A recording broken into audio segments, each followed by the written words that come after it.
ജലം ജീവിതം പദ്ധതിയുടെ പ്രവർത്തനങ്ങൾക്ക് തുടക്കം കുറിച്ച് തെരുവ് നാടകം നടത്തി. Vallikunnam Ilippikulam KKM GVHSലെ national service സ്കീമിന്റെ സപ്തദിന ക്യാമ്പിന്റെ ഭാഗമായാണ് പരിപാടി സംഘടിപ്പിച്ചത്.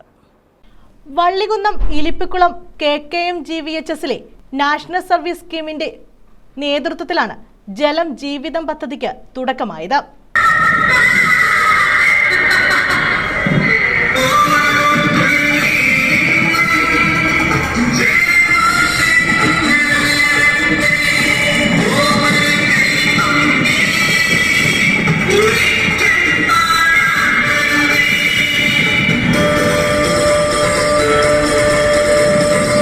LSGD, അമൃത മിഷൻ എന്നിവയുടെ സഹകരണത്തോടെയാണ് ജലവിഭവ സംരക്ഷണം, ദ്രവമാലിന്യ സംസ്കരണം എന്നിവ ലക്ഷ്യമാക്കി പദ്ധതി നടപ്പാക്കുന്നത്.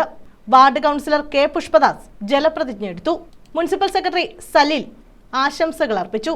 ജലപദയാത്ര, തെരുവ് നാടകം എന്നിവയും ഇതോടനുബന്ധിച്ച് നടത്തി. Principal Hari K, D. Seema, Vinod, Ratheesh, Sreenath, Sasikala, Shobhana തുടങ്ങിയവർ പങ്കെടുത്തു. News bureau, Vallikunnam.